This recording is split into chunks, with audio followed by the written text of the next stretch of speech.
Brought to you by V-Guard.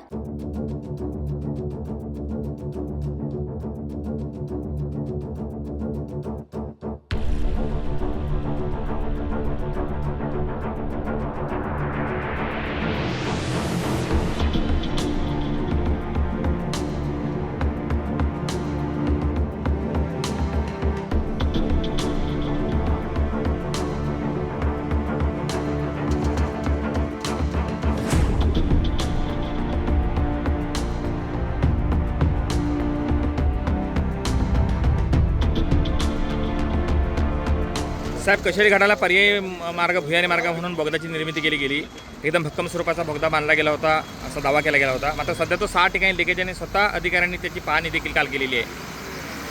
Mumbai Goa मार्गावरील कशेडी बोगदा या बोगद्याच्या कामाच्या बाबत वरिष्ठ अधिकारी पाहणी केले असता जवळजवळ 6 ते 7 ठिकाणी त्या बोगद्याच्या गळती लागल्याचं त्यांचे निदर्शनास आलं आणि त्याच्यामुळे अधिकाऱ्यांनी सांगितलं एवढी गळती लागायचं कारण काय, बोगद्याचं काम काय बरोबर झालं नाही की काय, आणि म्हणून याच्याबाबतच्या अधिकाऱ्यांची झाली चर्चा आणि एकंदरीत परिस्थिती पाहिली असेल त्या ठिकाणी बोगद्याची होत असली गळती आणि म्हणून नागरिकांच्या मनामध्ये प्रवाशांच्या मनामध्ये भीतीचं वातावरण आहे.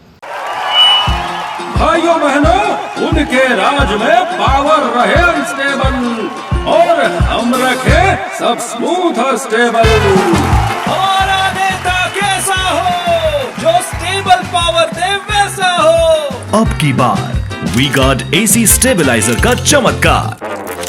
एका बाजूला कशेडी घाटामध्ये वाढत्या अपघातामध्ये नागरिकांचे जाणाऱ्या जीव आणि ह्याच्यामुळे बोगद्यामुळे लोकांना वाटत होतं की आपला मार्ग सुकर होईल, परंतु बोगद्यामध्येच आता अशी गळती झाली नाही. बोगद्यामध्ये जर उद्या का एखादा अपघात झाला तर फार मोठी जीवितहानी होण्याची शक्यता आहे आणि म्हणून हे बोगद्याच्या कामाच्या बाबतची चौकशी वरिष्ठ स्तरावर त्या ठिकाणी झाली पाहिजे.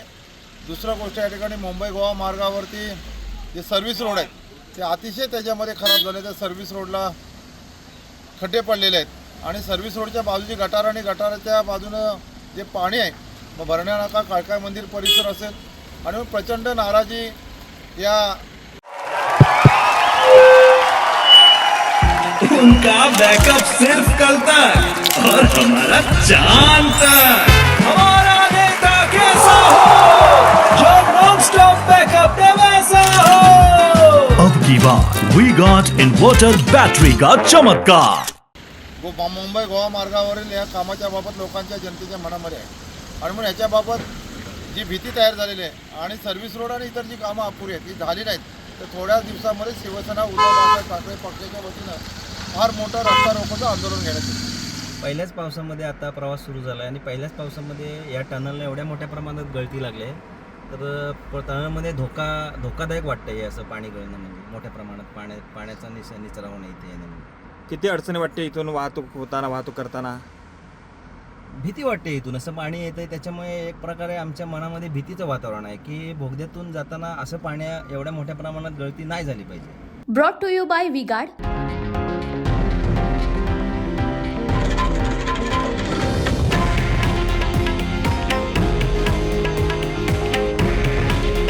हे आहे देशातील नंबर 1 न्यूज नेटवर्क आणि आपण पाहत आहात TV9 मराठी. काळजी तुमची, हित महाराष्ट्राचं.